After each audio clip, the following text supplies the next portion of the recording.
Main reason I feel like we don't need Hillary Clinton for president is because she's a racist. Her and her husband. I say it emphatically. I've watched them over the years. They have no regard for people, even after Benghazi. But they have fooled us long enough. Hillary Clinton, Bill Clinton, they were not the first black president, first black lady. They were just two people that had a manifesto, just like Margaret Sanger, who she says she loves. Margaret Sanger, who founded Planned Parenthood, felt that there were certain people that were just unfit, that they had no reason for existence whatsoever. And so she determined that she was going to do something about it. So she founded Planned Parenthood to annihilate what she called human weed. And in her list of who qualified as human weed, she put the Negroes. I realize so much more that Hillary Clinton is such a racist because that's the craziest thing in the world. Her best friend is that C.U.R.E. Richards, the president of Planned Parenthood. These people are selling body parts. These people are killing babies to such a tune. We've already lost 1/3 of the population of African Americans in this country. And African Americans need to wake up. These people don't like us. They don't care anything about us. They want us terminated, just like their mentor, Margaret Sanger. She said, I want to exterminate them like the weeds that they are.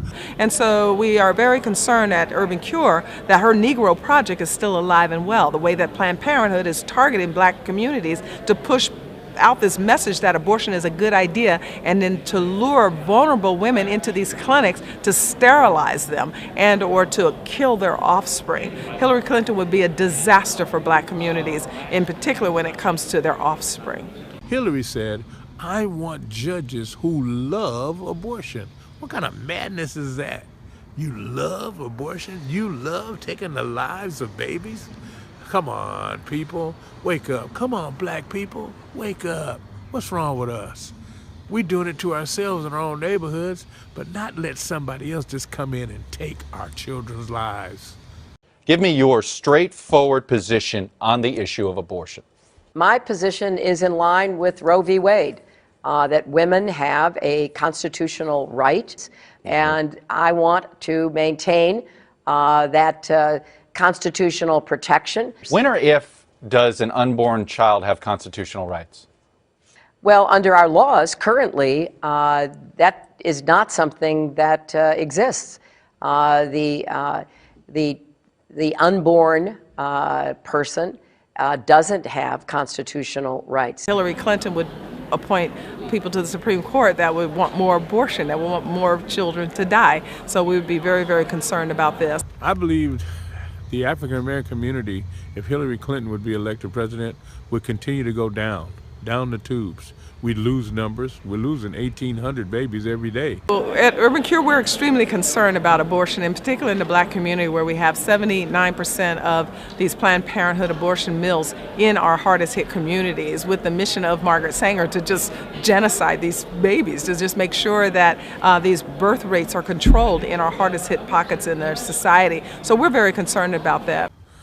Planned Parenthood affects black people in this community. There's, number one, 79% of them are in minority neighborhoods. And every day, 1,800 black babies are murdered every day in this country. 30% of the abortions in this country are performed on black women. And we're only 13% of the population, with half of them being women, so that's 6.5%. That's a real disproportionate number. My name is Star Parker, and I run Urban Cure, the Center for Urban Renewal and Education in Washington, D.C. So a Hillary Clinton presidency would stand opposed to every single thing that we're trying to do at CURE to help people rebuild their lives. The haves and the have-nots. The Democratic haves don't want nobody to know they have nothing. I heard Bill Clinton say he's got to keep working to pay the bills. And he gets $750,000 for a speech. How much work do you have to do? But you ain't sharing that with nobody, and your foundation is a front. You are lying to the people, Hillary. You're lying to the people, Bill. Well, now we've got to convince each other to help ourselves. We can no longer continue to decimate our own population. In 1980, I produced a film called Assignment Life that talked about the horrors of abortion. And here's your assignment. Abortion? Abortion. It's not my favorite subject either, but it is an issue. But what's the issue? A woman has a right to her own body, and the Supreme Court agrees with that. Well, there are some people out there who think that that Supreme Court decision stinks. And I want you to get both sides of this thing, for and against. Okay, where do I start? Dr. Edward Allred is the medical director here. He operates 13 similar facilities throughout the state. But what I couldn't include in the film was what this abortionist doctor told me off camera, that blacks and Hispanics were inferior to whites and needed their populations controlled. For instance, in the last century, we had an equally erudite group of justices who labored forth and brought a decision which said that black people are not human beings, the Dred Scott decision. It took a civil war to reverse that.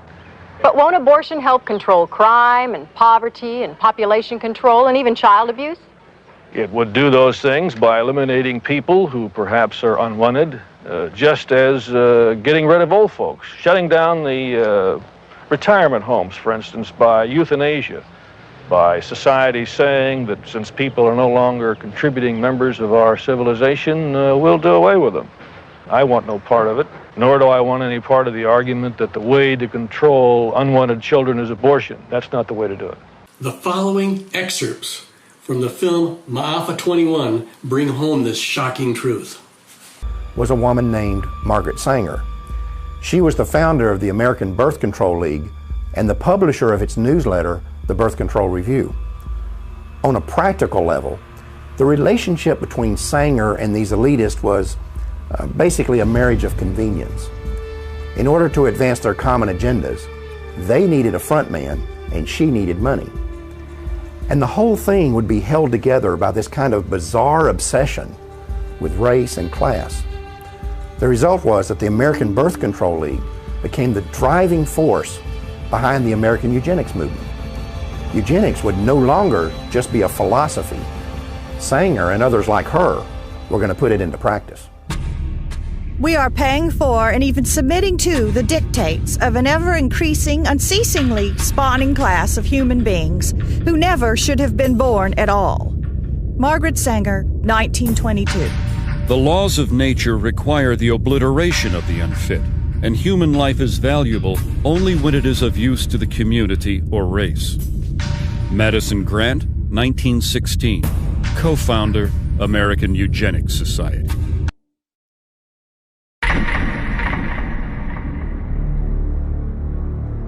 Eugenics goals are most likely attained under a name other than eugenics.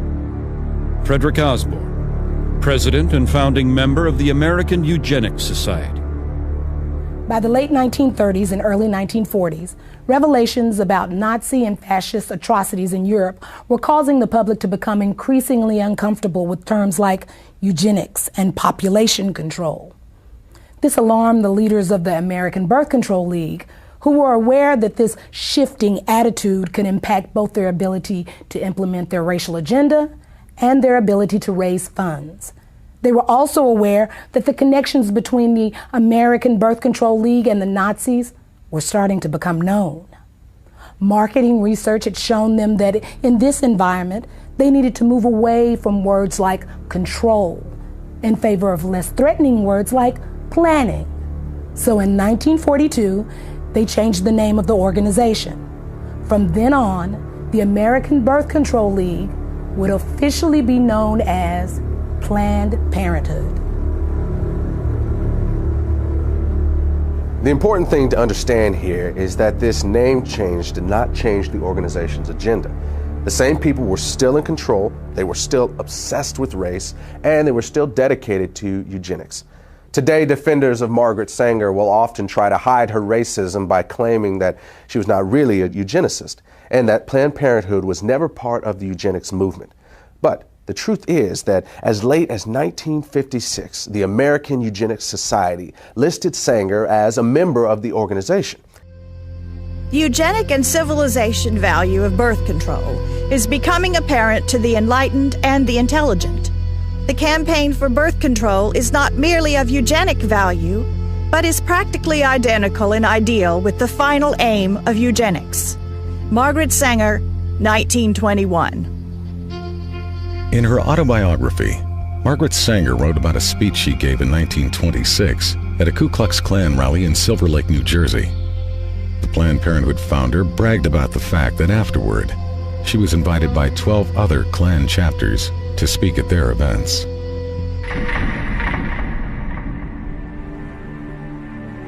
What would you say is now the #1 cause of death in the African American community? Heart disease. Oh, HIV/AIDS. Diabetes. AIDS. From what I heard, it's probably AIDS, you know. Probably heart disease. I think heart disease. HIV.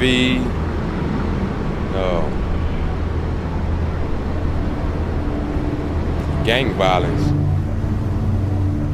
What if I told you the real answer was abortion?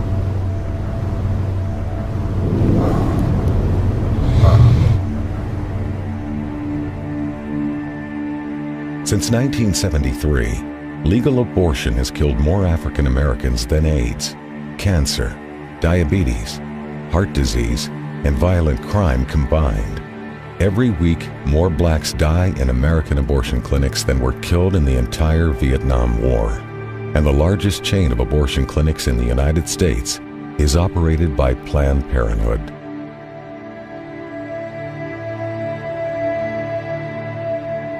Eliminate blacks from Germany. One of the people Hitler called on was a eugenicist who had once written that blacks are an inferior race of savages who should only be allowed to survive as long as they are of use to the Aryan race. His name was Eugen Fischer, and about 20 years earlier, he had been one of the leaders of a system of concentration camps in southwestern Africa, where blacks were rounded up to be executed, experimented on, or held as free labor. Under Hitler, Fischer would serve on committees that planned the sterilization of all blacks in countries that came under German control. He would also be one of the first Nazi scientists to become publicly affiliated with the Carnegie-funded eugenics laboratory in Cold Spring Harbor, New York. Eventually, Fischer would also be put in charge of the Kaiser Wilhelm Institute, which was funded by the Rockefeller Foundation. It was here that many of the Nazi programs for creating racial purity were developed. In 1927, Margaret Sanger organized the World Population Conference in Geneva, Switzerland, and gave it front-page coverage in her birth control review. The events program shows that several of its attendees were colleagues of Sanger's from the American eugenics movement. It also documents that among those who were given a leadership role in the conference was Eugen Fischer, the man who would eventually lead the Nazi effort to eradicate blacks from Europe. It may be possible that Hitler actually got the idea for concentration camps while studying the American eugenics movement. In 1919, the state of Indiana had allocated $300,000 to create a work colony in the city of Butlerville, where those who were labeled feeble-minded would be incarcerated. Then in 1932, Margaret Sanger called for the United States government to set aside farms and open spaces where certain groups of people would be segregated from the rest of society. She proposed that, among others, the illiterate, the unemployed, and the poor should be forcibly kept in these areas until they developed what she called better moral conduct. There were, of course, some within the eugenics movement who were uncomfortable with the idea of using force, and they would often express their reservations about it in public. But when pressed, virtually none of them would rule it out, including Planned Parenthood founder Margaret Sanger. I consider that the world, and almost our civilization for the next 25 years, is going to depend upon a simple, cheap, safe contraceptive to be used in poverty-stricken slums, jungles, and among the most ignorant people. Even this will not be sufficient, because I believe that now, immediately, there should be national sterilization for certain dysgenic types of our population who are being encouraged to breed and would die out were the government not feeding them. Margaret Sanger, 1950. This was written by Sanger in a personal letter to Catherine Dexter McCormick. McCormick was an heir to the international harvester fortune and would later use part of her immense wealth to fund the development of the birth control pill. As it became clear that a growing number of African Americans were connecting the dots between birth control and black genocide, eugenics organizations began calling for the U.S. government to add birth control chemicals to the nation's food and water supply. It was even suggested that this strategy could be specifically targeted at urban neighborhoods. This idea was widely embraced in the eugenics movement and taken seriously enough by the government to be discussed at a 1969 meeting at the United Nations. Under the plan being considered, a couple could apply to the government for permission to have a child, and if approved, they would be given an antidote to the population control chemicals they had ingested in their food and water. Interestingly, the idea that government should have some sort of licensing agreement to regulate who would and would not be allowed to give birth was not a new one. In 1934, Planned Parenthood founder Margaret Sanger had proposed that the U.S. government implement a system in which women would not have the legal right to have a child without a permit from the government, and that these permits would only be good for one baby. We have now reached a point in this country that African American women, though they make up 12% of the population, they account for 37% of the abortions. An African American baby is almost 5 times more likely to be aborted than a white child. The abortion industry at this point kills as many African American people every 4 days as the Klan killed in 150 years. And you can truly say the most dangerous place for an African American to be is in the womb of their African American mother. All across America, you can stand outside of the abortion clinics and see a steady stream of black women coming in and out. But somewhere along the way, we got the idea that this is a white issue or a conservative issue or a Republican issue, and therefore it's not an issue that we have to be concerned about. This same attitude has allowed Planned Parenthood and other members of the abortion industry to carry out this genocide right under our very noses. Right now in America, about half of our babies are being killed in the womb. And in certain parts of America, more of our babies are being aborted than are being born. When 17,000 aborted babies were found in a dumpster outside of a pathology laboratory in Los Angeles, California, some 12,000 to 15,000 were observed to be black. Irma Clardy Craven, Chairman, Minneapolis Commission on Human Rights and Secretary of the Urban League. To understand what the agenda was behind the legalization of abortion, all you need to do is look at the statistics from the U.S. government. Studies from the CDC show that prior to the legalization of abortion, approximately 80% of all illegal abortions were done on white women. One study in New York even found that white women had 5 times as many abortions as black women. But at the moment abortion became legal, that began to reverse. And that's why the legalization of abortion was so crucial for the eugenics movement. Legalization created the ability to market abortion in the black community.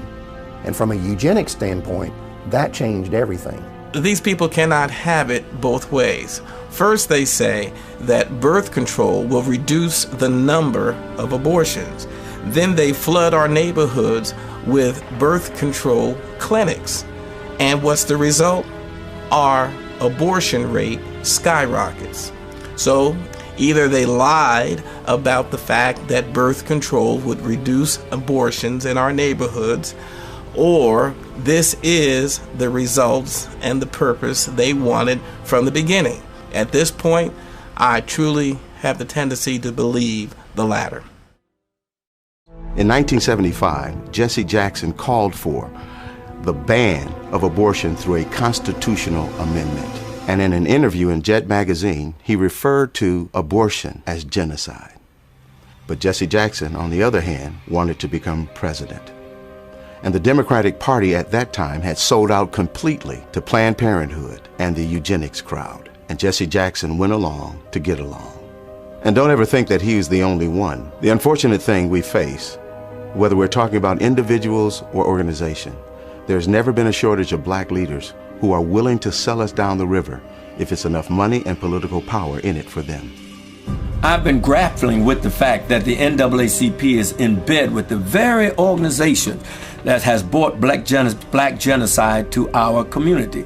Dr. Alveda King, the niece of Dr. Martin Luther King, has tried on at least 3 occasions to bring to this organization's attention the black genocidal plot of people like Margaret Sanger and Planned Parenthood to exterminate the black community.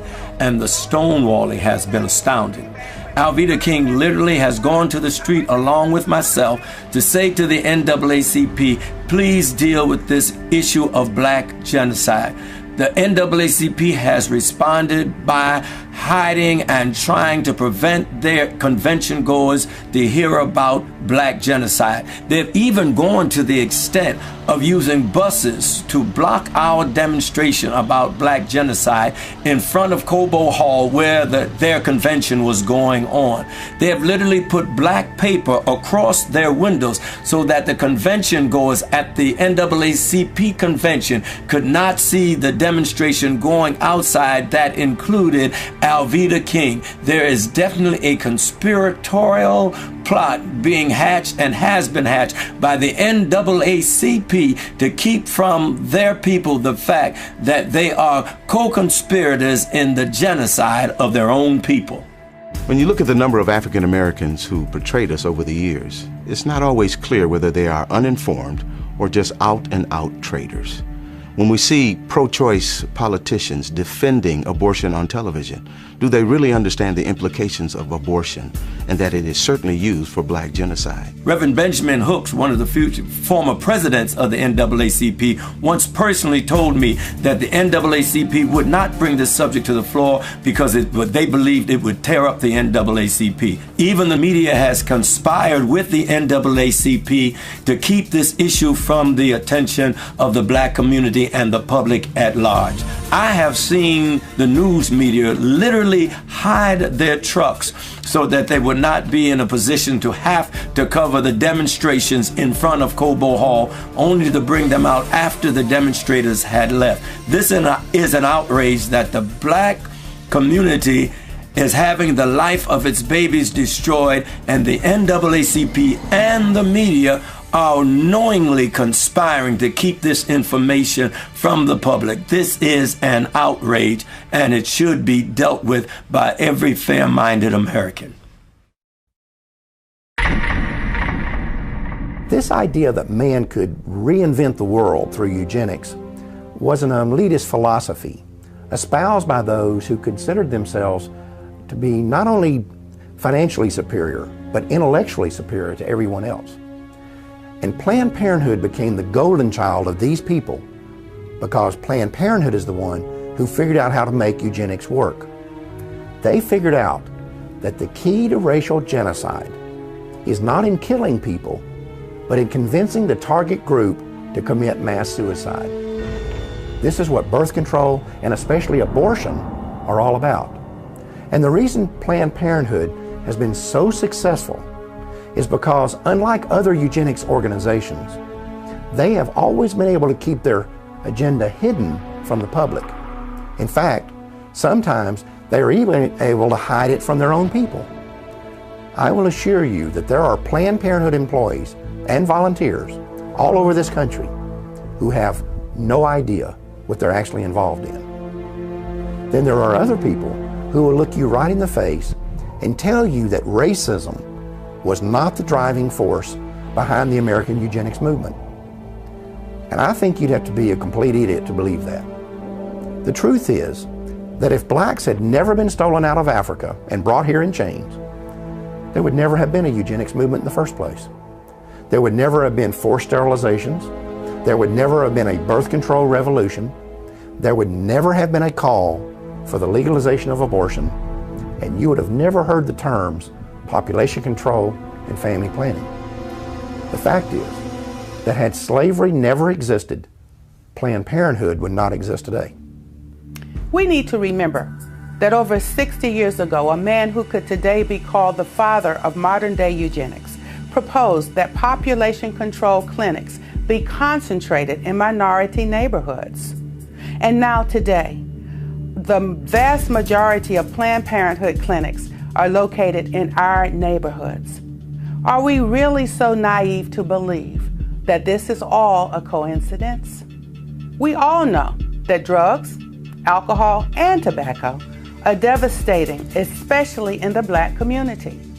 We know that the big corporations target us with the ads and the marketing campaigns. And yet, we don't notice that Planned Parenthood is doing the very same thing? We need to pay attention to the fact that in the 1960s, when we as African Americans began to demand our civil rights, for the first time in American history, there began a widespread cry in our government for legalized abortion. Was that coincidence too? Or could it be that when we said we would no longer sit on the back of the bus, a place was being reserved for us down at the abortion clinic?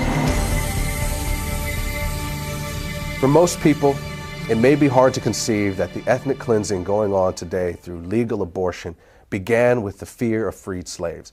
But as you have seen, that is exactly what happened. When colonization failed, Charles Darwin and Francis Galton were there to tell the world that people of African descent were just one small step above the ape. And white elitists embraced that philosophy, not because they had studied it and found it to be true, but because it gave them the permission they needed to wipe us out.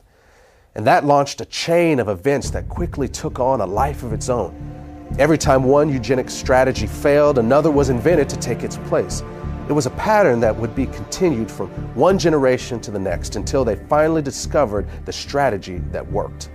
You know, when you study the Nazi Holocaust, you can see these films of Jews running into ditches to be shot in the head. You can even see films of them actually walking into the gas chambers. And it's tempting to ask yourself why they didn't fight back.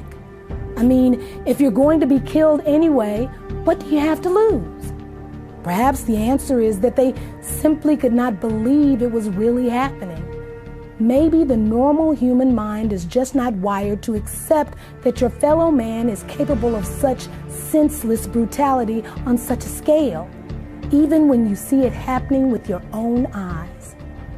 As African Americans, we need to recognize that we are doing the same thing.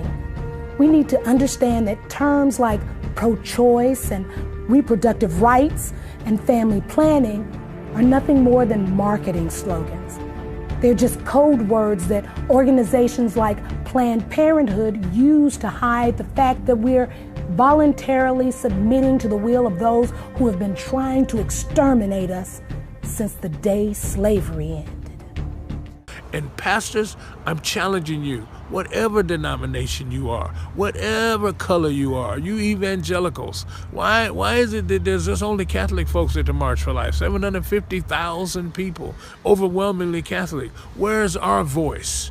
When we go to Oakland with Walter Hoy at a March for Life in San Francisco, we had 100,000 people in San Francisco this year. What a great thing it was. But where are we? Why are you hiding? We have God on our side. He said if God be for us, he's more than all the world against us. And I stand on the complete word of God. Come on, you guys, put on your armor. Stand still and see the salvation of the Lord. Let's fight this thing.